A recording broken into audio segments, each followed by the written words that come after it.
নমস্কার, স্বাগত সিটিভিএনে। আপনাদের সঙ্গে রয়েছি আমি সুচিস্মিতা।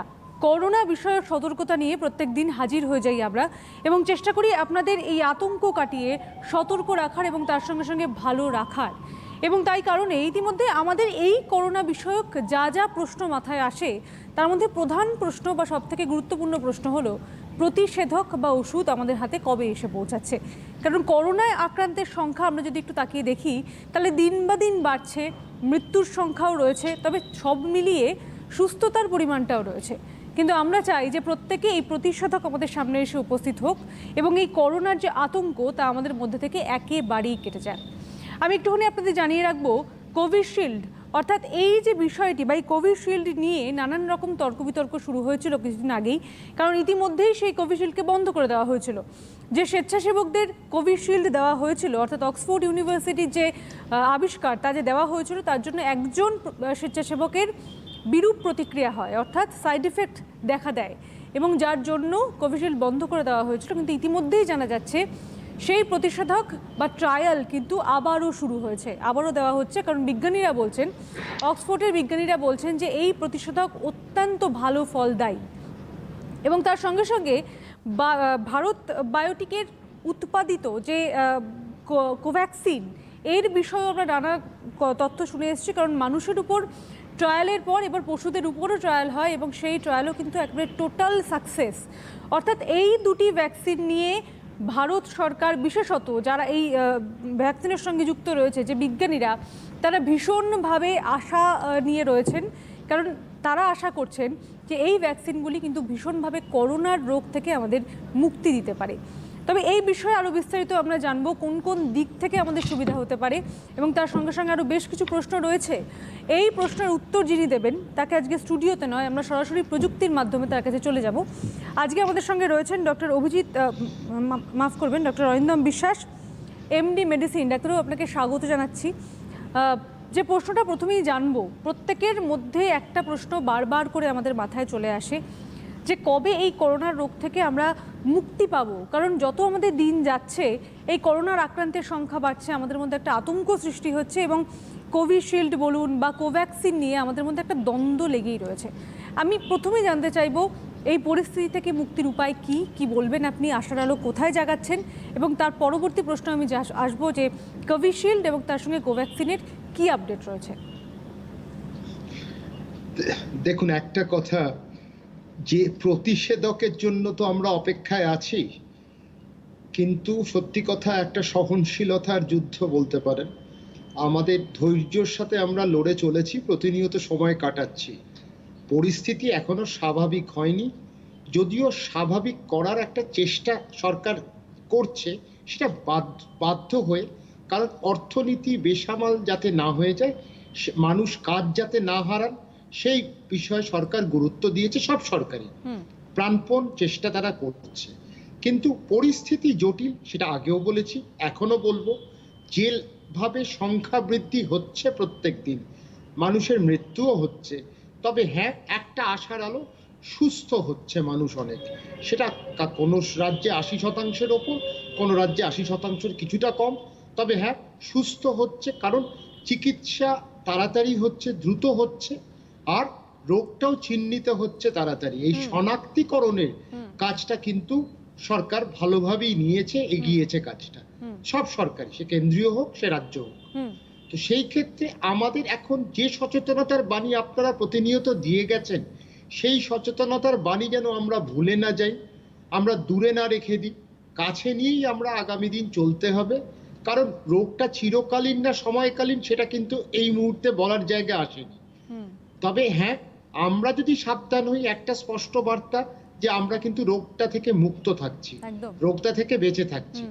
কারণ উপসর্গবিহীন মানুষের সংখ্যা তো আছেই, তার সাথে আমরা কিন্তু রোগটাকে মোকাবিলার করার জন্য যে আমাদের প্রত্যয় দেখিয়েছি, সে প্রত্যয়টা ধরে রাখলেই আর সাহসটা ধরে রাখলেই যথেষ্ট। নৈরাশ্যের মধ্যে যেন আমরা চলে না যাই। সারা দেশে, সারা বিশ্বে মানুষ আক্রান্ত হচ্ছে, ভারতবর্ষ সেখানে ছাড় পায়নি। সুতরাং ভারতবাসী হয়ে, একজন চিকিৎসক হয়ে বার্তা আমার স্পষ্ট যে অনেক উত্তর অজানা, কিন্তু সচেতনতার বাণী যা সবাই দিয়েছেন, সংবাদ মাধ্যম থেকে শুরু করে চিকিৎসক সবাই, কারণ এই যুদ্ধের অনেক সবাই। সেই ক্ষেত্রে আমরা কিন্তু এটা মোকাবিলা করা সম্ভব হবে, কিন্তু প্রতিষেধকের বিষয়ে আরো বিস্তারিত আলোচনা আমরা নিশ্চয়ই করব। প্রতিষেধক কবে আসছে, কখন আসবে, কিভাবে আসবে সেইটা তো স্পষ্ট হয়নি। একদমই তবে ভারতবর্ষ যেভাবে বৈজ্ঞানিক রূপ দিয়েছে এই প্রতিষেধকটাকে আবিষ্কার করার আর প্রতিষেধক নিয়ে আসার, সেটা প্রশংসনীয় এবং আশা করা যায় একেবারে নিঃসন্দেহে প্রশংসনীয়। এবং তার সঙ্গে সঙ্গে এই যে দুটি ভ্যাকসিনের কথা আমরা বলছি এবং তার সঙ্গে সঙ্গে এই করোনার থেকে মুক্তির উপায়, এই বিষয়টা আমরা আসবো। তবে তার আগে আজকের প্রথম দর্শক বন্ধু রয়েছেন, একটু কথা বলে নেব। নমস্কার, কে রয়েছেন? নমস্কার, আমি গড়িয়া থেকে বিমলেন্দু সরকার বলছি। বলুন। আচ্ছা, আমার ডাক্তারের কাছে প্রশ্ন, সেদিন আপনাদের এই চ্যানেলে এক ডাক্তারবাবু বললেন যে হাইড্রক্সিল ক্লোরোকুইন 400 ওটা দুবেলা খাওয়া যেতে পারে, তার পরের সপ্তাহ থেকে বোধহয় একদিন এক বেলা করে খেতে যেতে পারে। কিন্তু আমার প্রশ্ন হচ্ছে, উনি সেটা ক্লিয়ার করেনি। আমি একজন কোমরবিড, মানে আমার প্রেশার, ব্লাড প্রেশার, সুগার দুটোই আছে, কিন্তু উইদিন কন্ট্রোল, মানে ট্যাবলেট খেয়ে। তা সেই অবস্থায় আমি কি এটা খেতে পারি? এটা আমার সেদিনকে ক্লিয়ার হলো না। আচ্ছা, এটা একটু আমি ডাক্তারবাবু জানতে চাইছি। ডাক্তারবাবু, খুব ভালো প্রশ্ন করেছেন, যথাযথ প্রশ্ন, একটা ঠিক সময়। একদম।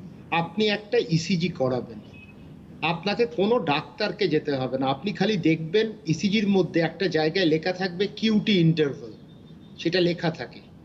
সেটা যদি 444 মিলিসেকেন্ডের নিচে থাকে আপনি নির্দ্বিধায় খেতে পারবেন। তবে প্রথম সপ্তাহে 2 বার, তারপরে প্রতি সপ্তাহে 1 বার করে 400 করে 6 বা 8 সপ্তাহ, সেটা নির্ভর করছে আপনি কি ধরনের কাজ করেন, সেই ক্ষেত্রে আপনি এটা ব্যবহার করতে পারেন। কিন্তু তার আগে একটা ইসিজি করে দেখে নেবেন, যেটা বললাম। এইবার সেই যদি ইনফরমেশনটা বা তথ্যটা আপনি বুঝতে না পারেন, তাহলে স্থানীয় কোনো চিকিৎসককে আপনার ইসিজি স্ট্রিপটা দিলে তাহলে কিন্তু সেটা তিনি তৎক্ষণাৎ বলে দিতে পারবেন। আশা করি আপনার উত্তরটা দিতে পেরেছি। বাহ, অসাধারণ, একদম সঠিক উত্তর। এবং আশা করি যিনি ফোন করেছিলেন তিনি উত্তর পেয়ে গিয়েছেন। ডাক্তারবাবু, যে বিষয়টা আমরা আলোচনা করছিলাম, যে কোভ্যাক্সিন এবং তার সঙ্গে সঙ্গে কোভিশিল্ড, এই দুটি বিষয় নিয়ে মানুষের একটা আশার আলো রয়েছে। মানুষ আশা করছেন যে এই দুটি প্রতিষেধক কোথাও গিয়ে এই যে করোনার যে একটা সাংঘাতিক ভয়, একটা বিপজ্জনক পরিস্থিতি থেকে অনেকটাই আমরা কাটিয়ে উঠেছি, কিন্তু এখনো পর্যন্ত সেই আতঙ্ক আমাদের মধ্যে রয়েছে কোথাও গিয়ে। এই দুটি প্রতিষেধক কোথাও গিয়ে আমাদের সাহায্য করতে চলেছে, কি বলবেন আপনি? প্রতিষেধক ছাড়া কিন্তু এই বৈশ্বিক মহামারীকে আটকানোর কোনো কিন্তু উপায় নেই।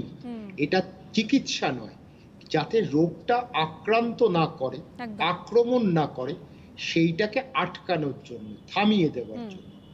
সেই ক্ষেত্রে এটা একটা বাস্তব চিন্তা যে প্রতিষেধক না এলে সামগ্রিকভাবে সমাজের কিন্তু প্রতিরোধ ক্ষমতা তৈরি হবে না।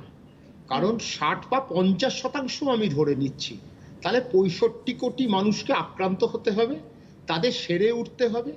এটা কিন্তু জোর দিয়ে বলা যাচ্ছে না যে ওই 65% এই ভাইরাস থেকে একদম রোগমুক্ত হয়ে সেরে উঠবেন। কারণ ভাইরাসটা একটা এখনো আপনি কিন্তু এটাকে বলবো প্রহেলিকা। একদম। এই প্রহেলিকাটা তো এখনো ভেদ করতে আমরা পারিনি। সুতরাং আমরা সেদিক থেকে একটা বাস্তব চিন্তাধারা যদি করি, তাহলে কিন্তু মানতেই হবে যে প্রতিষেধক ছাড়া আমাদের কিন্তু আরেকটা গতি নেই। কারণ ওষুধ এসছে, আমি ওষুধের কার্যকারিতা নিয়ে কোনো প্রশ্ন তুলছি না, কিন্তু একই সাথে বলবো যে ওষুধ যা এসছে, এক হচ্ছে কিছু ওষুধ সাধারণ মানুষের হাতের বাইরে, তাদের অর্থ ভান্ডার ততটা শক্তিশালী নয়, যে ওষুধের দামগুলো আপনি শুনেছি, আমরা অনেকবার আলোচনাও করেছি। দ্বিতীয়ত হচ্ছে যে ওষুধ সুনির্দিষ্ট কিন্তু নয়, সেইটা কিন্তু এখনো প্রমাণিত হয়নি। এই গবেষণা চলবে, অনেক দিন সময় লাগবে এই গবেষণা করে একটা সিদ্ধান্তে উপনীত হতে যে এই ওষুধই ঠিক ছিল, এই ওষুধই সঠিক ছিল, এই ওষুধই একদম স্পেসিফিক, কথাটা যেটা আমরা বলি একদম সুনির্দিষ্ট। সুতরাং আমাদের যে তথ্য উঠে আসছে, কিছু ক্ষেত্রে আমরা তথ্যের অত্যাচারে জর্জরিত হয়েছি, কিন্তু তবুও বলবো এর মধ্যে, এই জটিল অবস্থার মধ্যেই তো আমাদের বেঁচে থাকতে হবে, আমাদের এগিয়ে যেতে হবে, আমাদের অগ্রণী ভূমিকা নিতে হবে। তো সেই ক্ষেত্রে সচেতনতার বাণী যা আছে সেটা গ্রহণ করে, আর তার সাথে অপেক্ষায় আমার মনে হয় প্রতিষেধকের যে ব্যাপারটা আপনি প্রশ্নটা তুলছেন, এই প্রশ্নটা উত্তরটা, কারণ একটা প্রতিষেধক বার করা কিন্তু সহজ নয়, অবশ্যই খুব সহজ নয়। যে কোনো জায়গায় আপনি দেখবেন আবিষ্কার যখন হয় সেখানে কিছু ব্যাঘাত ঘটে। আজকে যখন রসগোল্লা আবিষ্কারও হয়েছিল, আমরা করেছিলাম, তখনও কিন্তু ব্যাঘাত ঘটেছিল, অনেক কষ্ট, মানে কাঠখড় পুড়িয়ে কিন্তু রসগোল্লা আবিষ্কার হয়েছিল। তো সেই ক্ষেত্রে এখানে তো ভ্যাকসিন, এখানে তো একটা জীবনের ব্যাপার, ঝুঁকিপূর্ণ কাজ করলে হবে না।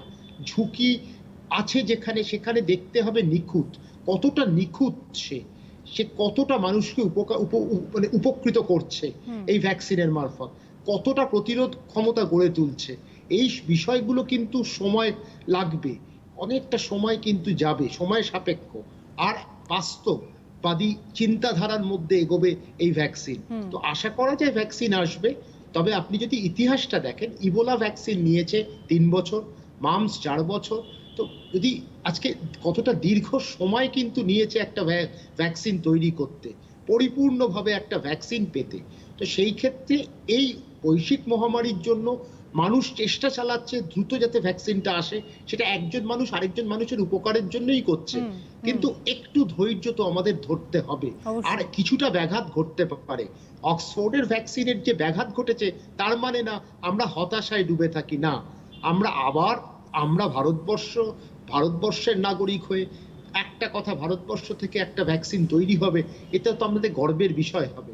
আশা করি সেটা মানে আমাদের ভারতবর্ষের ক্ষেত্রে আত্মনির্ভরতার থেকেই এই ভ্যাকসিন তৈরি হয়ে ভারতবর্ষের মানুষ অনেক উপকৃত হবে। শুধু ভারতবর্ষের মানুষ নয়, এর পরিধি বর্ধন হবে, সারা বিশ্বের মানুষ উপকৃত হবে।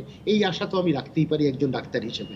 একদম, অবশ্যই এই আশা আমরা অবশ্যই রাখছি। রাখবো একটা প্রশ্ন আমি একটু করবো, প্রতিষেধক তৈরি হচ্ছে, প্রতিষেধক তৈরি হবে, এই বিষয়গুলি আমরা জানি, কিন্তু অনেকের কাছে এই বিষয়টা জানা নয় যে ঠিক প্রতিষেধক তৈরি করতে গেলে কোন কোন বিষয়গুলিকে মাথায় রেখে চলতে হয়। যখনই প্রতিষেধক তৈরি হয়, প্রথম দেখি আমরা যে স্তরগুলো আমরা অনেকবার আলোচনা করেছি, তাও আরেকবার উল্লেখ করি।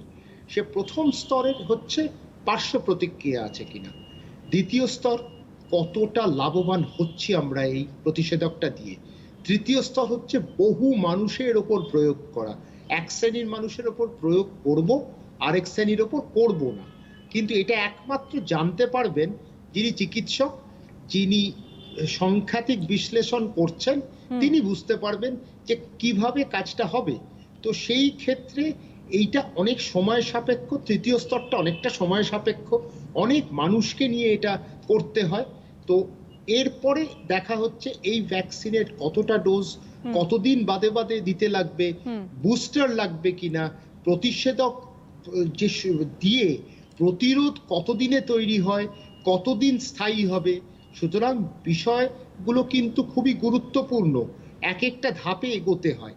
এই এক একটা ধাপ যদি সাফল্যের সঙ্গে পেরোতে পারি আমরা, তারপরে কিন্তু আমরা সিদ্ধান্ত নিই যে হ্যাঁ, এই ভ্যাকসিন মানুষের উপকারে আসবে, এই ভ্যাকসিন গৃহীত হবে।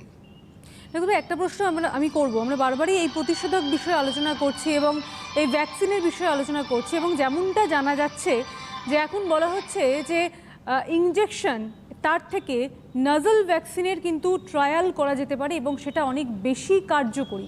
দেখুন, এইটা যদি আপনি একটু ক্লিয়ার করেন আমাদের কাছে।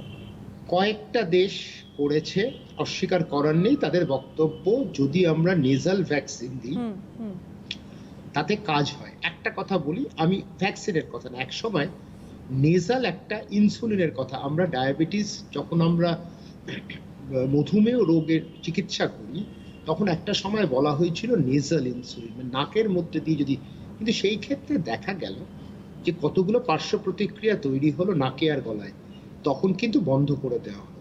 এই কথাটা উল্লেখ করছে ঠিক কথাই, কিন্তু উল্লেখ করছে মানে নয় যে এ ভ্যাকসিন সাফল্য লাভ করবে। একটা কথা বলা হয়েছে এ নিয়ে বিজ্ঞানসম্মত, কিন্তু গবেষণা সাপেক্ষ, গবেষণায় উত্তীর্ণ হতে হবে, সাফল্য লাভ করার পরই তখন এটাকে হয়তো গৃহীত হবে। কিন্তু এটা কিন্তু একটু কঠিন। তো সেই পদক্ষেপগুলো যখন গ্রহণ করেছে কিছু দেশ, দেখা যাক তাদের সাফল্য কিরম আসে।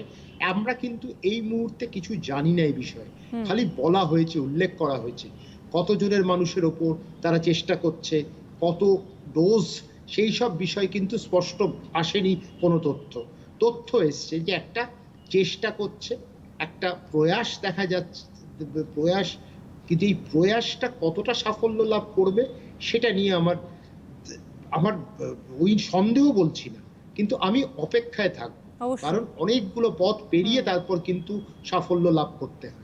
একেবারেই। তার সঙ্গে সঙ্গে ডাক্তারবাবু একটা কথা বারবার করে বলেছেন আগেও এবং এখনো বলেছেন যে প্রতিষেধক আসেনি, কিন্তু তা সত্ত্বেও কিন্তু মানুষের সুস্থতার সংখ্যা কিন্তু যথেষ্ট রয়েছে।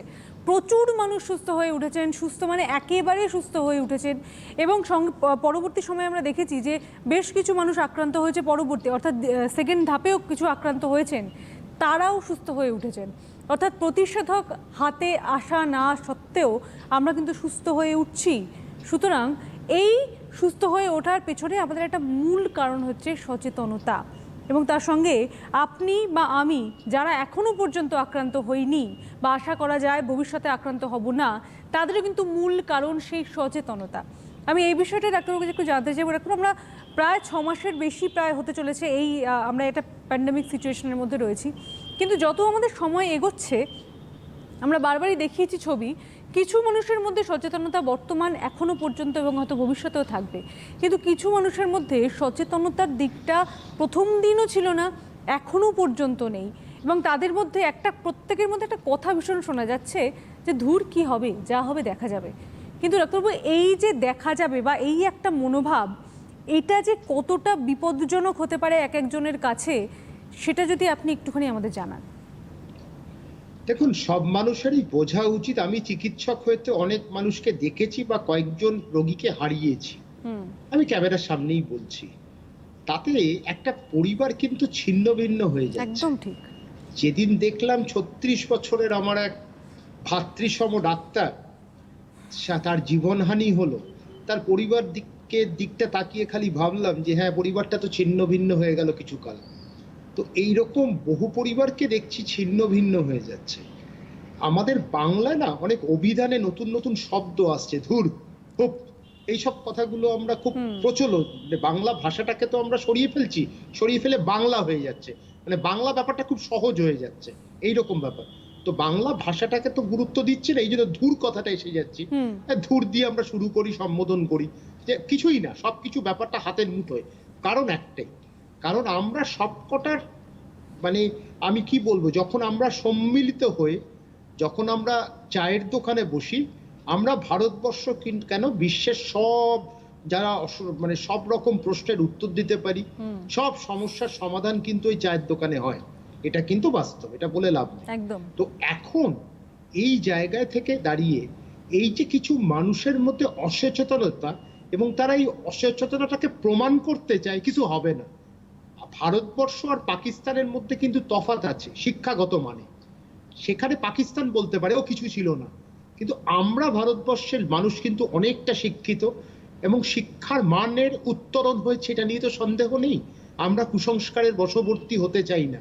একটা খেয়াল করে দেখবেন, ছোট্ট জিনিস, এখন কিন্তু মানুষের সর্দি বা এসব লাগলে যদি ঘ্রাণ শক্তি একটু নষ্ট হয়, মানুষ কিন্তু ডাক্তারের কাছে চলে আসছে বা ডাক্তারকে সরাসরি জানাচ্ছে এই অসুবিধাগুলো। কিন্তু এই 3 মাস আগে হয়তো এতটা মানুষ সচেতন ছিল না, সেই কারণে অল্প মৃদু যাদের উপসর্গ আছে তারা কিন্তু ডাক্তারের চেম্বারে তাড়াতাড়ি পৌঁছে যাচ্ছে বা ডাক্তারের সাথে দূরাভাষে যোগাযোগ করছেন, সেই কারণে রোগটা চিহ্নিত হচ্ছে তাড়াতাড়ি।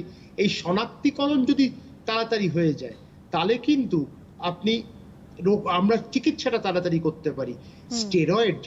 স্টেরয়েডটাও যদি তাড়াতাড়ি শুরু করতে পারি, মানুষরা কিন্তু ভালো হয়ে যাবে, কারণ প্রদাহটা এত তীব্র হয়, যদি হাতের বাইরে চলে যায় তখন বাঁচানো সম্ভব হয় না।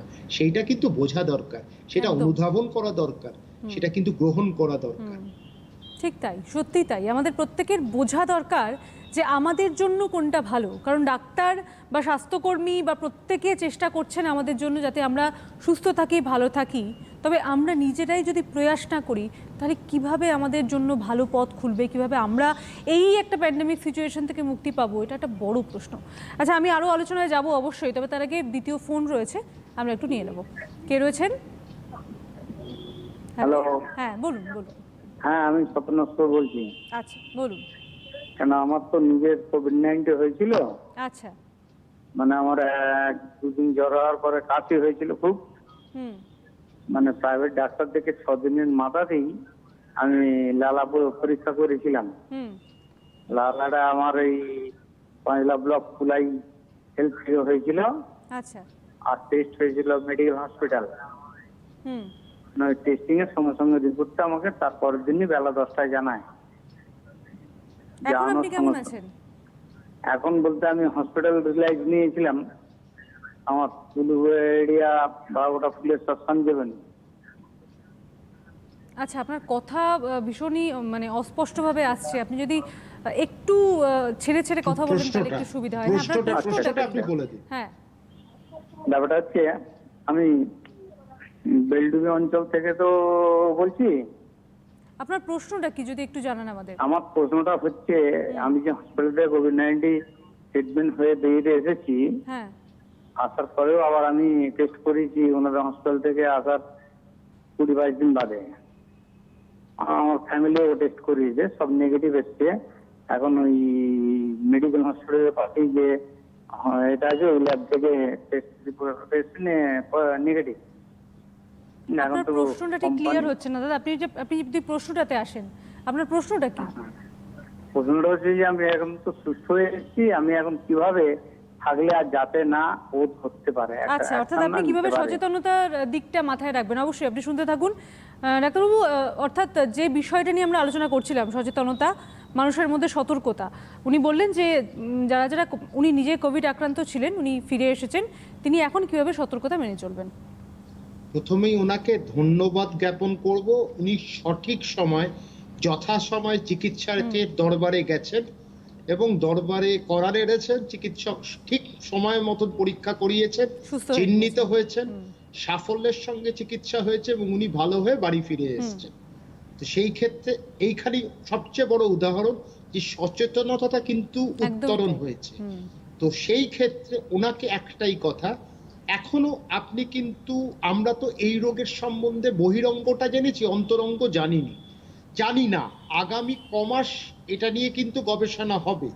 সুতরাং আপনি কিছুদিন হয়েছে চিকিৎসা পেয়ে বাড়ি ফিরেছেন, ভালো হয়েছেন, আপনি কিন্তু এখনো অচেনা ব্যক্তির সাথে শারীরিক দূরত্ব বজায় রাখবেন, সেইখানে পরিচ্ছন্নতাটা বজায় রাখবেন, মাস্ক পরিহিত হয়ে বাইরে বেরোবেন, সেইখানে যখনই কোনো আবরণ পড়েছেন অনেকক্ষণ ধরে সেটা বাড়িতে এসে ঠিক সময় কেচে নেবেন, যাতে আর হাতটাকে যেন মুখের মধ্যে নেবেন না। সেই যে বার্তাগুলো দিচ্ছি আবার আপনাকে দেব, এবং আপনাকে আমি কিন্তু বলবো কয়েক মাস, কয়েক দিন না, কাজে আপনি বেরোন, সাবধানতার বাণীটা কিন্তু মনে রাখবেন, সেটা অবলম্বন করে আপনি অগ্রণী ভূমিকা পালন করবেন। 1 নম্বর। 2 নম্বর, রোগটা পুনরায় সংক্রমণ হয় কিনা আমরা কিন্তু দ্বিধায় আছি, বৈজ্ঞানিক জগৎ কিন্তু দ্বিধা বিভক্ত। সেই ক্ষেত্রে আপনাকে সাবধান হয়ে থাকুন, বাড়ির লোক যাতে সাবধান হয়, আর আপনি অন্য লোককে শিক্ষিত করুন যে সময় মতো চিকিৎসকের দরবারে যেন করা নাড়ে। আমার মনে হয় তাতে আপনি একটা বড় উদাহরণ হয়ে থাকবেন এবং সমাজের একটা ভালো কাজ করবেন। একেবারে ডাক্তারবাবু, অর্থাৎ আমরা বারবারই যে কথাটি বলে আসছি, আতঙ্কে নয়, সতর্কে থাকুন। কারণ আতঙ্কে থাকলে আপনি যা পরিস্থিতি ফেস করবেন তার থেকে আপনি যদি সতর্কে থাকেন অনেক ভালো থাকবেন। আচ্ছা, পরবর্তী আরো একটি ফোন রয়েছে, আমরা একটু নিয়ে নেব। হ্যালো, কে রয়েছেন? আমি আলিপুরদুয়ার থেকে বলছি। হ্যাঁ, বলুন বলুন। আমি 29 তারিখে টেস্ট করিয়েছিলাম, আমার পজিটিভ আছে। হ্যাঁ, আচ্ছা, পুরো 14 দিন ধরে 10 দিন কোয়ারেন্টাইনে ছিলাম আর 5 দিন বাড়িতে। আচ্ছা। আমি তো এখনো না যেরকম কোনো রকম খাবার দাবারের কোনো গন্ধ পাচ্ছি না, আমি এখন কি করবো? আপনি এখনো কোনো গন্ধ পাচ্ছেন না, তাই তো? হ্যাঁ হ্যাঁ। আচ্ছা, আর কোনো উপসর্গ? না না, আর কোনো উপসর্গ নেই। আচ্ছা ডাক্তারবাবু। সত্যি কথা, দেখুন, আরেকজন যিনি তার অসুবিধার কথাটা আমাদের ভাগ করে নিলেন, তবে এটা একটু সময় লাগে, কারুর 15 দিন লাগে, কারুর মাসখানেক লাগে, একটু সময় লাগবে। আপনি একদম অস্থির হবেন না, চিন্তা করবেন না, ঠিক ফিরে আসবে, আপনি পুনরায় সুস্থতা ফিরে পাবেন, স্বাস্থ্য আপনার ভালো থাকবে, এ নিয়ে কোনো চিন্তার কারণ নেই। আবার বলছি, চিন্তার কারণ নেই। তবে একটা প্রশ্ন আমি একটু করবো, আমার এখান থেকে আরেকটা প্রশ্ন মাথায় আসছে যে আমরা বারবারই এই প্রশ্নের উত্তর খোঁজার চেষ্টা করেছি, কিন্তু তা সত্ত্বেও এই প্রশ্ন কোথাও গিয়ে উঠে আসে, যা হলো মোটামুটি বলা হচ্ছে যে 14 দিন মতো বাড়িতে, বা যখন সুস্থ হয়ে আসছেন তারপর 14 দিন মতো বাড়িতে থাকার কথা। অনেকেরই প্রশ্ন রয়েছে যে 14 দিনের পর 15 দিনেই কি আমরা তাহলে সকলের সঙ্গে মেলামেশা শুরু করে দেবো বা ঘর থেকে বেরিয়ে আসবো, নাকি আরও বেশ কয়েকটা দিন বাড়িতে থাকবো? কখন বুঝতে পারবো যে আমাদের এই মুহূর্তে বেরোনো উচিত বা নিজেকে আরও অনেক বেশি সচেতন রাখা উচিত? প্রশ্নগুলো সত্যি খুব গুরুত্বপূর্ণ, বাস্তবিক প্রশ্ন, কিন্তু কি বলুন তো, এর উত্তর কিন্তু কোনো ডাক্তার সঠিকভাবে দিতে পারবে না।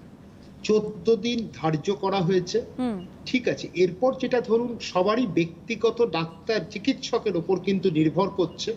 যে রোগী তার কাছে আসছে তাকে জিজ্ঞেস করা কি কাজ করছেন, তাকে যদি বেরোতে হয়, তার নেগেটিভ যদি হয়ে গিয়ে থাকে তাকে বেরোতে বলবো। বয়স্ক মানুষের কিন্তু নেগেটিভ বা ঋণাত্মক হতে কিন্তু অনেক সময় নিয়ে নিচ্ছে, তাকে আমি বলবো আপনি বাড়িতেই থাকুন, গৃহের মধ্যে থাকুন, অজানা অচেনা ব্যক্তির থেকে দূরে থাকুন, আর নিকট পরিবারের মানুষের থেকেও খানিকটা দূরত্ব বজায় রাখুন। তো এই যে আমরা সঠিকভাবে জানি না, এক হচ্ছে আরটিপিসিআর মৃত আর জীবন্ত ভাইরাসের মধ্যে পৃথকীকরণ করতে পারে না। এই যে পৃথকীকরণ করতে পারে না, সেখানে হয়ে যাচ্ছে আমাদের বৈজ্ঞানিক জগতে বা চিকিৎসক সমাজে একটা অসুবিধার কারণ। কারণ ভাইরাস জীবিত না মৃত আমি জানি না, হয়তো মৃত ভাইরাসের পরীক্ষাটাই বারবার হচ্ছে, বারবার ধনাত্মক ফল পাওয়া যাচ্ছে।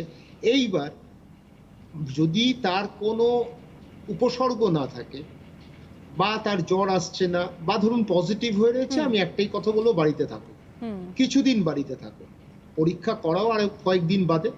কারণ এখনো পর্যন্ত নির্দিষ্ট গাইডলাইন যদি বলেন, গাইডলাইনটা দুভাগে ভাগ হয়। গাইডলাইনটা একটা হচ্ছে বৈজ্ঞানিক ভাগে, আরেকটা হচ্ছে একটা যখন বৈশ্বিক মহামারী এলো তখন অনেকে মিলিত প্রচেষ্টায় একটা তৈরি করা।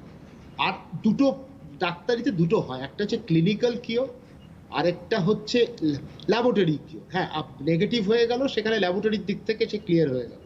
এবার ক্লিনিক্যাল কিওর কখন বলবো? সে কিছু ভালো আছে, তার কোনো উপসর্গ নেই, তার কোনো শ্বাসকষ্ট নেই, তার ঘ্রাণ শক্তি ফিরে এসেছে, এইগুলো ক্লিনিক্যাল কিওরের কথাটা বলবো। তো এই দুটো জায়গায় যদি আমরা দেখি, কিছুটা পার্থক্য আসে মাঝে মাঝে, কিন্তু মানুষকে সচেতন করা যে তোমার যদি পজিটিভ থাকে তুমি আরো কিছুদিন ধৈর্য ধরো, অবশ্যই কষ্ট করতেই হবে, আলাদা থাকো, তারপর অপেক্ষা করো, আরেকবার পরীক্ষাটা করিয়ে দেখো। কিন্তু পরীক্ষা করাতে হবে না, এই যে পরীক্ষা করাতে হবে না একবার আমরা যদি সরকারি তরফ থেকে বলে দিই, কিছু কিছু জায়গায় যেখানে আইসিএমআর এর গাইডলাইন নিয়ে আমার কিঞ্চিত আপত্তি তো রয়েছে, সবকিছু একবারে করা যায় না, কারণ এ ভাইরাস কিছুই আমরা জানি না। আইসিএমআর এর যিনি সব জায়গায়, তারাও সবটা জানে না। যদি কেউ বলে যে আমরা জেনে নিচ্ছি, তাহলে আমি বলবো ভুল কথা বলেছে, অসত্য কথা বলছে। কারণ আরো সময় লাগবে ভাইরাস সম্বন্ধে জানতে। 6 মাস 8 মাস 9 মাসে ভাইরাসের সম্বন্ধে সবকিছু জেনে যাওয়া যায় না, নতুন ভাইরাসের সম্বন্ধে। একদম অবশ্যই। এবং তার সঙ্গে সঙ্গে আমাদের নতুন কিছু তথ্য সামনে আসছে, যেখানে বিজ্ঞানীরা সেই তথ্যের কথা বলছে। আমরা আসবো সেই তথ্যে, তবে তার আগে পরবর্তী ফোন রয়েছে, একটু নিয়ে নেব। হ্যালো, কে রয়েছেন? নমস্কার। নমস্কার, বলুন। হ্যাঁ, বলছি আমার দাদার ছেলের 4 বছর বয়স, ওর জ্বর, হালকা সর্দি হয়েছিল, তারপরে বাইরে রোল, তারপরে আমার হয়েছে, আমার ওয়াইফেরও হয়েছিল। কিন্তু ওই গোলমরিচ, লবঙ্গ, আদা আর ওই দুধ আর হলুদ দিয়ে খেয়ে আমাদের জ্বরটা চলে গেছে। প্যারাসিটামল একটা খেয়েছিলাম, জ্বরটা চলে গেছে, কিন্তু একটু হালকা সর্দি আছে। এটা কি করোনার কোনো ইফেক্টেড মনে করতে পারি? আমরা কোনো টেস্ট করিনি, কিন্তু এখন সুস্থ আছি, কাশিটাও নেই। আচ্ছা, অন্য উপসর্গ কিছু আছে? সুস্থ আছি, এখন সুস্থ আছি। অন্য কোনো উপসর্গ কিছু আছে? না, অন্য কোনো উপসর্গ বলতে কি বলেন, নাক একটু হালকা একটু সর্দিটা, ব্যাস, আদার সময় বার কোন সুস্থ আছি। হ্যাঁ, সেক্ষেত্রে কি করা যেতে পারে? আচ্ছা আচ্ছা আচ্ছা, আপনি শুনতে থাকুন, ঠিক আছে। আর ডাক্তার দেখুন, একটা কথা, কার করোনা হয়েছে আর কার করোনা হয়নি, মৃত্যু উপসর্গ থাকতে পারে, আবার ভারী উপসর্গও থাকতে পারে যখন সেটা গভীরে চলে যায়। তো সেই ক্ষেত্রে ওনাকে একটাই কথা বলবো, উনি ওনার চিকিৎসকের সাথে একটু যোগাযোগ করুন। আমি বলছি না ওনার কোভিড হয়েছে, তবে চক্রাকারে যদি বাড়ির লোকের এরকম করে সর্দি কাশি হয়ে থাকে,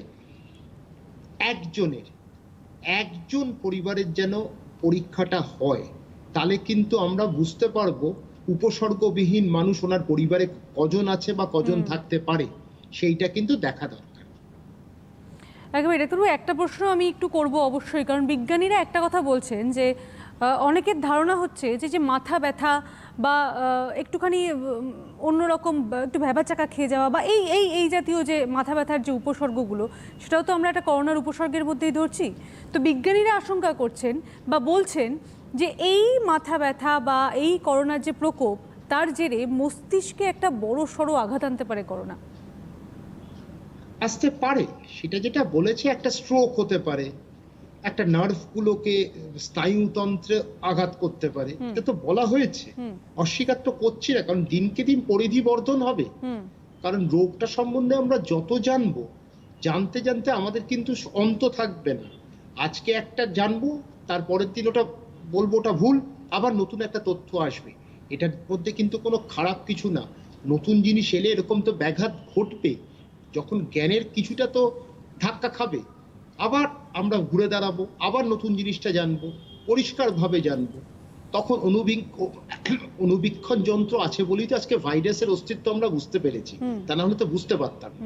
তো এই যে যত দিন যাবে, আরো পড়াশুনো, আরো কিছু, যেরকম একটা কথা আপনাকে আমি বলি, মানে আজকে সাবডিফিউসিভ প্রসেস বলে একটা কথা আলোচিত হচ্ছে। মানে কি, এই ভাইরাস একটা অঙ্গকে করছে, তার পাশের অঙ্গটা হয়তো যাচ্ছে না, দূরে কোনো অঙ্গকে গিয়ে আঘাত করছে।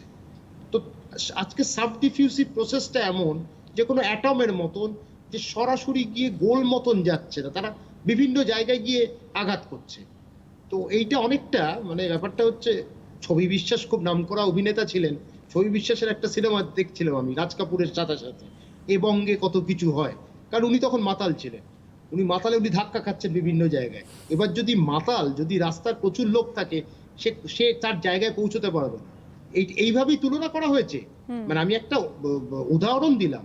তো এইরকম এটাও একটা তথ্য যে পাশের অঙ্গটাকে কিন্তু আঘাত করছে না, পাশের অঙ্গটা ছেড়ে গিয়ে আরেকটা অঙ্গকে আঘাত করছে, এটাকেই সাবডিফিউসিভ প্রসেস বলছে।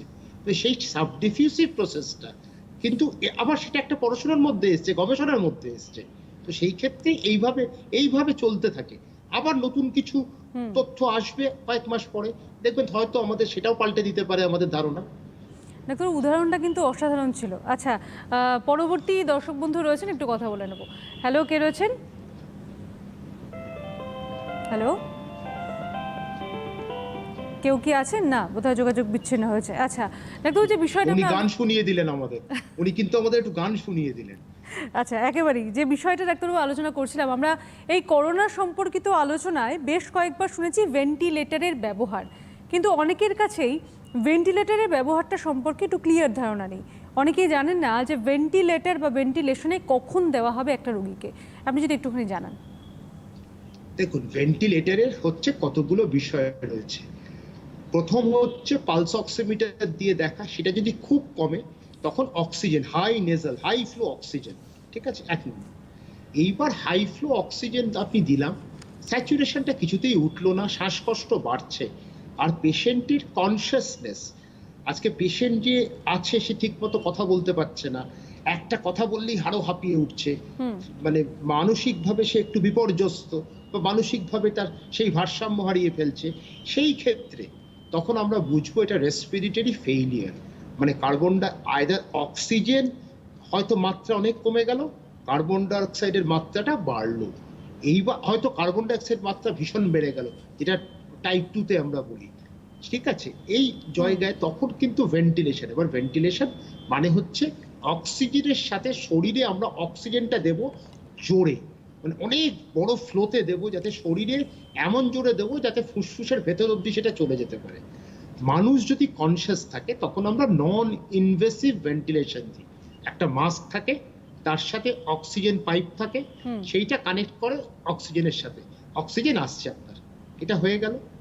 এরপরও সেটা যদি কার্যকারিতা না দেখা যায়, তখন ইনভেসিভ ভেন্টিলেশন, একটা টিউব হয় যেটাকে বলে এন্ডোট্রেকিয়াল টিউব, এটা গলার মধ্যে রেখে তার সাথে কানেক্ট করা হয় ভেন্টিলেটরটাকে, ভেন্টিলেটর অক্সিজেন দিয়ে যায়।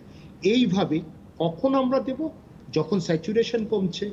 আবার বলছি, আরেকটা হচ্ছে আর্টেরিয়াল ব্লাড গ্যাস।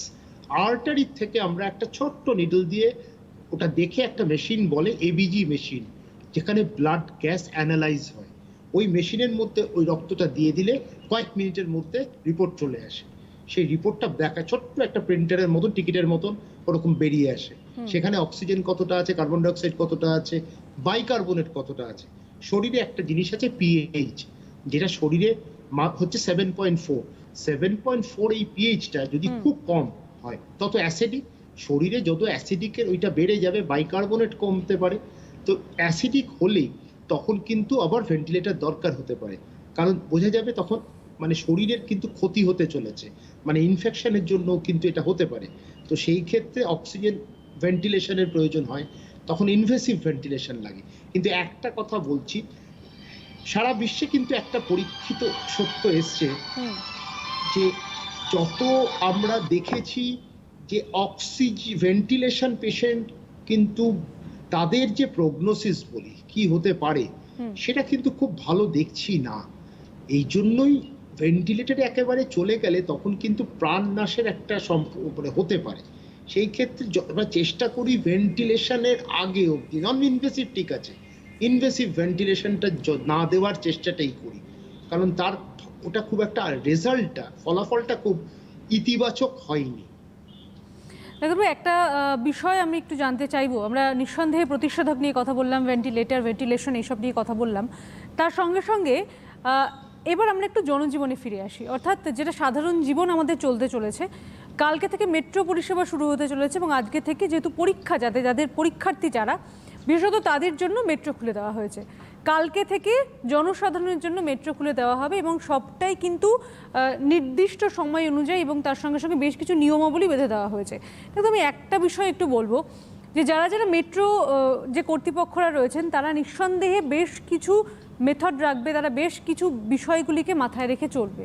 কিন্তু শুধুমাত্র তারা মাথায় রাখলেই কি চলবে? যারা মেট্রোতে উঠবে তাদেরকেও তো নিঃসন্দেহে অনেক বেশি সচেতন হতে হবে, অনেক বেশি সতর্ক হতে হবে। তাদের জন্য আপনি কি বলবেন? অর্থাৎ আমরা যখন মেট্রোতে উঠতে যাব বা মেট্রোর দিকে এগোবো, তখন কোন কোন বিষয়গুলিকে মাথায় রেখে আমাদের চলা উচিত? আমি আসবো ওই বিষয়টা, তবে তার আগে পরবর্তী ফোন রয়েছে, একটু নিয়ে নেব। হ্যালো, কে রয়েছেন? আমি কোন্নগর থেকে সুতপা গোস্বামী বলছি। আচ্ছা, বলুন। আপনাকে নমস্কার, ডাক্তারবাবুকে নমস্কার। নমস্কার। বলছি যে আমার হাজবেন্ডের একটা অপারেশন হবে। আচ্ছা। আমাদের কিন্তু কারোরই কোনো করোনার সম্ভাবনা নেই, হ্যাঁ, কোনো উপসর্গও নেই। তাহলে আমার হাজবেন্ড যে অপারেশন হবে ওখানেও তো এই করোনার এফেক্টটা হতে পারে, আর আমিও তো যাতায়াত করব, আমারও হতে পারে। আচ্ছা, আপনাদের দুজনের বয়সটা যদি একটুখানি বলেন। আমার হাজবেন্ডের বয়স 65, আমার বয়স 60। আচ্ছা, অর্থাৎ দুজনেই যথেষ্ট বয়স হচ্ছে ক্রমশ, সুতরাং নিঃসন্দেহে সাবধানতা অবলম্বন করতেই হবে। অর্থাৎ আপনি জানতে চাইছেন যে অপারেশন যে হবে তাতে করোনার থেকে কি কি সাবধানতা অবলম্বন করবেন, তাই তো? হ্যাঁ, করব। আর ওই যে ক্লোরোকুইন ওষুধটা কি তাহলে খাবো না? হাইড্রোক্লোরোকুইন। আচ্ছা, হাইড্রোক্লোরোকুইন, সরি। না, কোনো ব্যাপার না, ঠিক আছে, আপনি শুনতে থাকুন। আমরা ডাক্তারবাবুর কাছ থেকে বরঞ্চ উত্তরটা জেনে নিন। ডাক্তারবাবু, দেখুন, প্রথম কথা, হাইড্রক্সি ক্লোরোকুইন ওনার লাগবে কিনা সেটা ওনার চিকিৎসক ঠিক করবেন, 1 নম্বর। ওনার করোনা সম্ভাবনা না হতে পারে যে কোনো কারো, আমার আপনার কেউ আমরা বেঁচে মানে নিশ্চিত নই যে আমাদের হবে না, হতেই পারে। আর 3 নম্বর হচ্ছে উনি মাস্ক পরিচ্ছন্নতা রাখুন আর শুদ্ধিকারক ব্যবহার করুন, তাতে ওনার শরীর ঠিক থাকবে। আর নিয়মিত যে ওষুধটা ওনারা খাচ্ছেন সেটা খেয়ে যাবেন। আর চিকিৎসকের সাথে যদি সামনাসামনি না হয় তাহলে নিশ্চয়ই দূরাভাষে যোগাযোগ করতে পারবেন। আশা করি চিকিৎসকের সাথে যেন ওনারা নিয়মিত যোগাযোগ রাখেন, তাতে ওনারা সুবিধা পাবেন। আচ্ছা, একেবারে যিনি ফোন করেছিলেন ডাক্তারবাবু, তার আরও একটি প্রশ্ন ছিল যে তারা দুজনেই যেহেতু বয়স্কা এবং তিনি অর্থাৎ যিনি মহিলা তিনি তো যাবেন হাসপাতাল, ফলে তারও তো একটা সংক্রমণের একটা ভয় থাকতে পারে, তো সেই দিকে কি তার কিছু বিষয়গুলি মাথায় রাখা প্রয়োজন? ডাবল মাস্ক পরে থাকলেই যথেষ্ট। হাতে যদি পারেন একটা গ্লাভস পরে দেবেন। সারা শরীরকে বর্ম পরিয়ে লাভ নেই, লাভ হয় না। অনেকে আমি দেখছি কান নাক ঢাকা, মানে মুখোশের পর মুখোশ রয়েছে তাদের শরীরে, কিন্তু অত লাগে না, কষ্টটা বাড়ানো। যেটা বাস্তব, নাক আর মুখটা ঢাকুক, হাতে গ্লাভস থাকুক, শুদ্ধিকারক ব্যবহার করুক, ঠিক থাকবে। এবং তার সঙ্গে যে ওষুধের ব্যবহারের কথা বলা হচ্ছে, অর্থাৎ হাইড্রক্সিক্লোরোকুইন, তার জন্য কিন্তু অবশ্যই আপনারা আপনাদের পরিচিত যে ডাক্তাররা রয়েছেন, ডাক্তারবাবুরা রয়েছেন, তাদের সাথে অবশ্যই একটু যোগাযোগ করে নিন। এই কথা কিন্তু বারবারই চিকিৎসকরা বারবারই আপনাদের একটা কথা বলছেন। আচ্ছা, আমি পরবর্তী ফোনে যাব, তারপরে আমি আলোচনায় আসবো। হ্যালো, কে রয়েছেন? হ্যালো, কেউ কি আছেন? আমি বুঝতে পারছি না ঠিক। হ্যালো, হ্যালো, হ্যাঁ বলুন বলুন বলুন। আমি বারুইপুর থেকে সন্ধ্যাবন বলছি। আচ্ছা, বলুন। কিছুদিন আগে আমার হাজবেন্ডের কোভিড পজিটিভ ধরা পড়েছিল, এখন ওনার নেগেটিভ, কিন্তু সমস্যা হচ্ছে উনি এখন সকালে উঠেই বলেন যে ওনার মাথাটা ঘুরছে। আচ্ছা, এটার কারণ কি? আর একটা কথা জানতে চাইছি ডাক্তারবাবুর কাছে, যে বাজারে যে কাপড়ের যে মাস্ক গুলো আছে সেগুলো কি আমরা ব্যবহার করতে পারি? সেগুলো কি নিরাপদ? কারণ আমাকেও বাইরে বেরোতে হবে কদিন পরে, আমিও সার্ভিস করি, সেই কারণেই জিজ্ঞাসা করছি। ঠিক আছে, আপনি শুনতে থাকুন ডাক্তারবাবু। দেখুন, মাস্ক ওনার দুটো সার্জিক্যাল মাস্ক যদি উনি বেঁধে নেন মুখে, উনি ঠিক থাকবেন। ঠিক আছে, দোকান থেকে না, ওষুধের দোকান থেকে আপনি কিনুন, যেখানে সঠিক মাস্কটাই আপনি পাবেন। কেন দোকান, যেখানে অপরিচিত দোকান, সেখানে দরকার নেই মাস্ক কেনার। ভালো ওষুধের দোকান থেকে আপনি মাস্ক পাওয়া যাচ্ছে, সহজে পাওয়া যাচ্ছে, কিনবেন। N95 দরকার নেই। যদি আপনি চান নিশ্চয়ই পরিহিত হয়ে বেরোতে পারেন, কারণ আপনাকে যখন বাইরে একটা বেরোতে হবে।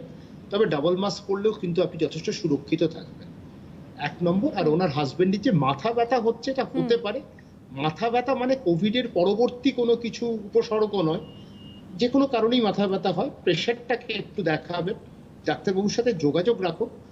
বিভিন্ন প্যারাসিটামল জাতীয় ওষুধ পাওয়া যায়, সেগুলো ব্যবহার করতে পারে।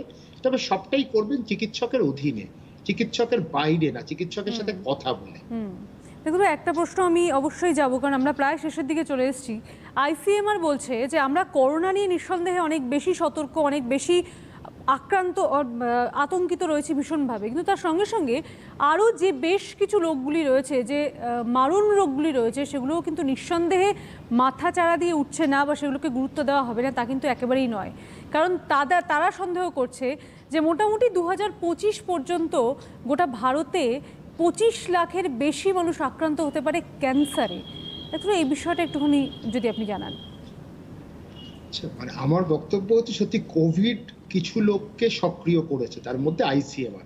আপনি সত্যি কথা বলুন তো, ICMR সম্বন্ধে কজন এই সংস্থাটি সম্বন্ধে এই নামটা জানতো? খুব কম, যারা আমরা ডাক্তারি করি আর কয়েকজন মানুষ। এই এর একটা ভালো হয়েছে, এরা সক্রিয় হয়েছে, এরা অনেক কিছু কথা বলছে যেগুলো মানুষের এখন সামনে আসছে, মানুষ জানতে পারছে। আমি বলবো তারা সত্যি কথা, মানে এক সময় ঘুমন্ত ছিল, এখন জাগ্রত হয়েছে। ওরা যেন জাগ্রত থাকে আর মানুষকে এই সত্যি কথাগুলো এবার বলার সময় এসছে। আর আপনি একটা কথা ছোট্ট আলোচনায় যখন শেষ দিকে আপনি বললেন মেট্রোতে, হ্যাঁ, আমাদের সচেতন হতে হবে, সরকার তো চেষ্টা করবে, কিন্তু আমি লকডাউনের দিন পুলিশ গাড়িও একদিকে আটকেছে একটা রাস্তায়, আবার অন্য রাস্তায় কিন্তু রিয়াল মাদ্রিদ বার্সেলোনার খেলা হয়েছে প্রত্যেক অনেক গলিতে গলিতে, এটা কিন্তু নজরে আসেনি। তো এখানে একেবারে মনে প্রাণে অনেক মারাদোনা, অনেক পেলে, অনেক বেকেনবাওয়ার আমরা পেয়েছি, আমি দেখতে পেয়েছি। তো আমার বক্তব্য হচ্ছে যে এই যে এত খেলোয়াড়, এত ট্যালেন্ট আমাদের ভারতবর্ষে রয়েছে, ওইখানেই পিক আপ করা উচিত ছিল বা খেলাটা বন্ধ করে দেওয়া উচিত, সেখানে কিন্তু আমরা দেখিনি। সুতরাং সচেতনতার বাড়িটা দিচ্ছি, কিন্তু সেখানে কাজে রূপান্তরিত কিন্তু করতে হবে মাঠে ঘাটে। না বেরোনো, লকডাউন মানে লকডাউন, বেরোনো চলবে না। মেট্রোতে যদি আমি যাই, একটা সংখ্যক মানুষ আমরা যাব, বাকি সংখ্যককে যদি মানা করা হয় আমরা চলে আসবো। কারণ একটা এইরকম ভাবে কিন্তু আইনটাকে আমাদের সম্মান দিতে হবে, অবশ্যই আইনকে সম্মান আমাদের দিতে মানতে হবে এবং তার সঙ্গে সঙ্গে আমাদের নিজস্ব দিকে অর্থাৎ আমরা নিজেরা কিসে ভালো থাকবো এই বোধটাও কিন্তু আমাদের মধ্যে জাগাতে হবে। কারণ ডাক্তারবাবু যেমনটা বললেন যে লকডাউনের সময় কিন্তু আমরা বেশ কিছু দেখেছি মানুষজন রাস্তায় বেরোচ্ছেন, মাস্ক ব্যবহার করছেন না, তার দিকে যেমন একদিকে প্রশাসন সতর্ক হচ্ছেন, আবার একদিকে প্রশাসন নিজেই মাস্ক ব্যবহার করছেন না, এই ছবিও কিন্তু আমরা দেখেছি। সুতরাং সব মিলিয়ে আমাদের নিজেদেরকে সচেতন হতে হবে, এইটাই একমাত্র আমাদের হাতে উপায়। এবং তার সঙ্গে সঙ্গে যে কথাটি বারবার করে বলি, আতঙ্কে নয় সতর্ক থাকুন। আজকে অনুষ্ঠান আমাদের এখানেই শেষ করতে হবে। ডাক্তারবাবু আপনাকে অনেক ধন্যবাদ আমাদের সঙ্গে থাকার জন্য এবং বিস্তারিতভাবে সমস্তটা জানানোর জন্য, এবং আপনাদের অনেক ধন্যবাদ আমাদের সঙ্গে থাকবার জন্য। আপনাদের সঙ্গে আবারও দেখা হবে পরবর্তী এপিসোডে। ততক্ষণ ভালো থাকুন, সুস্থ থাকুন এবং অবশ্যই চোখ রাখুন সিটিভিএনে।